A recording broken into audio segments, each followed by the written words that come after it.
Yo, what's up, todo mundo? Dennis Def Martinez, and you're checking out the illest show on the planet. You already know, the movement, baby. And I got one of the illest lyricists on my left-hand side right now. Y'all know him as Slug. What's up?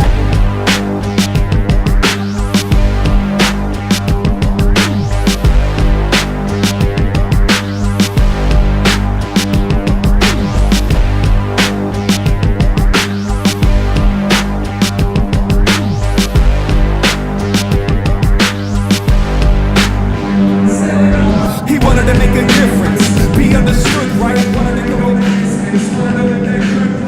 once a while, roll that wood jump. Jumps like up this hand, like in that book, what that look like.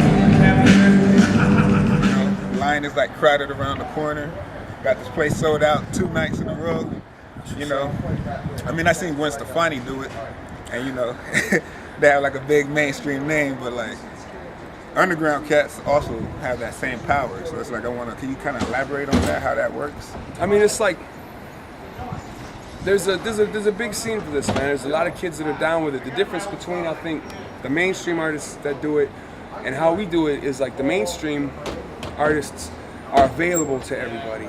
Everybody, you know, it's easy to hear them on the radio, on the video, your friends at school, whatever.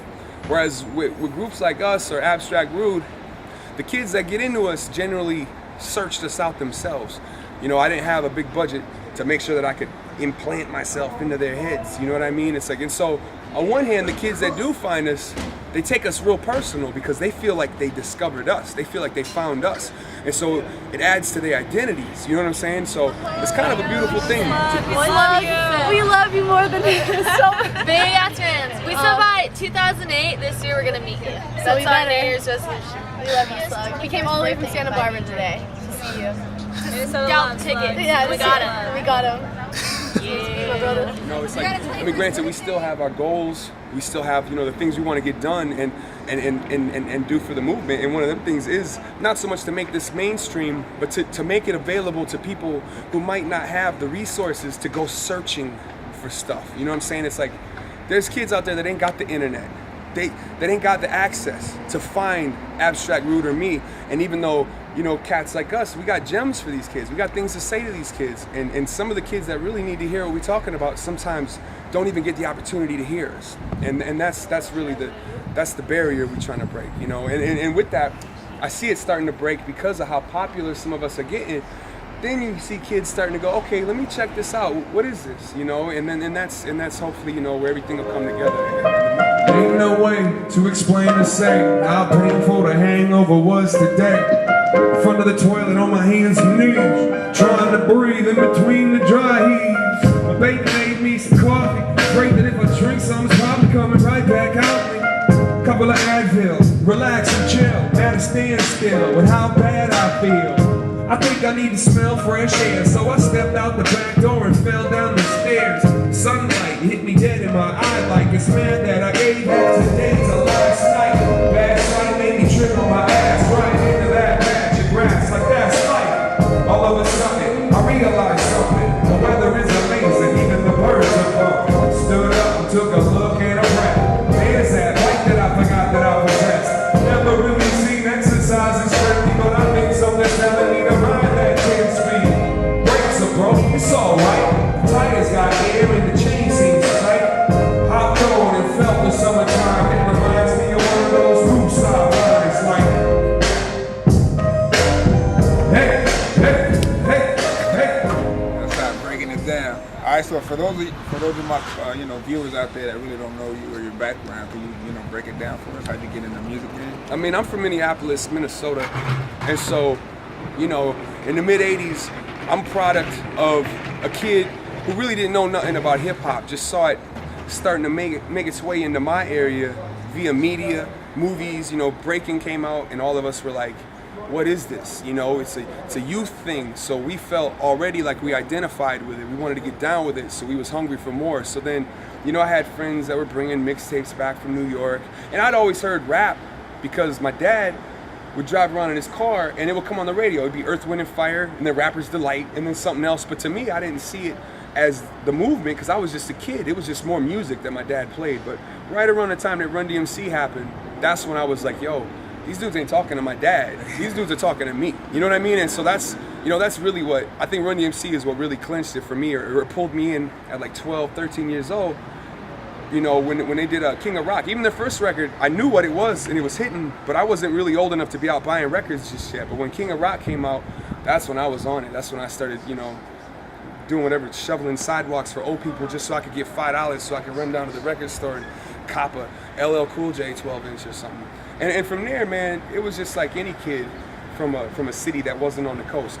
We were so hungry for it, and we were so, you know, we knew that this was something going on that didn't have nothing to do with us. We were just fans of it. Therefore, we took it so personal. You know, our identities, we didn't feel entitled to it. So therefore, we taught ourselves how to do all of it just to prove how down we were. I never really considered that I would have a job doing this. I'll be real, man. Like, and honestly, you know, I had a kid before I ever thought that I would have a job doing this. You know what I mean? I was ready for blue collar work for the rest of my life, but just rhyming over here on the side for fun. And then when we made a CD and tried to take it a little more serious, we made a record called Overcast, and people from outside of my city popped on it. They was like, yo, we like this, come do a show. Come fuck with us. And that's where, to me, I was just like, whoa, okay, let me rethink all this, because I think maybe I can, you know, get out here and try to move some words around, you know? So how's it feel being able to, you know, come to LA and pack the house out? I mean, it's beautiful, man. LA, though, this city is so supportive of just hip hop.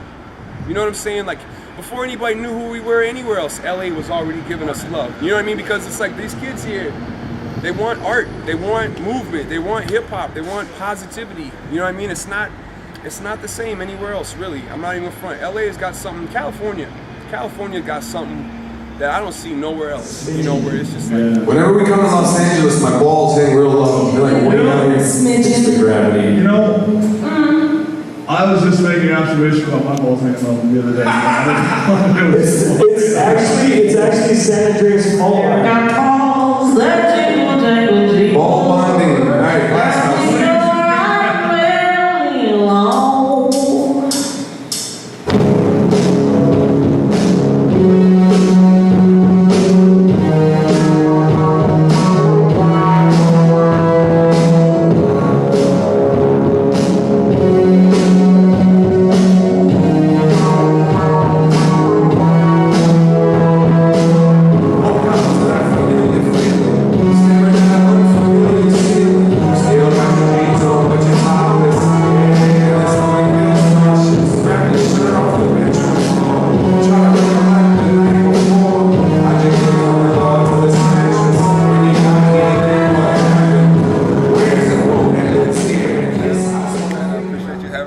backstage, and what can we look forward to the future in your immediate future? You know, I got a homie named Merce. Me and him do records together called Felt. We got a third one that we're about to sit down and break up. Can't really talk about much about it though, because we're trying to keep secrets. How you and Merce record. meet, actually? Me and Merce, man, I was on tour maybe like 8 years ago, and the whole Living Legends, they used to throw this thing up in the Bay called Broke Ass Summer Jam. Right. And they used to throw these big shows, and they had me and Idea come out to one of the shows, and that's how I first really got down with them. I mean, really, the first time I met them, they did a show in Minneapolis, and I came to it, and I did the whole shake their hand, meet them, you know, I respect you, here's my tape, check it out, and then they dipped. But when they called us up and asked us to do the show, we were just like, all right, that's what's up. We came out here, we rocked with them, and from there, me and Merce just kind of became like real homies. Like, I know a lot of people wanting to know that story, so there it is. All right, man, once again, I appreciate you. thank you, sir. Show them much success in the future and everything you do. There it is, y'all. Black and Brown TV, Dennis Def Martinez. Doing it real big. All right, if I could just get a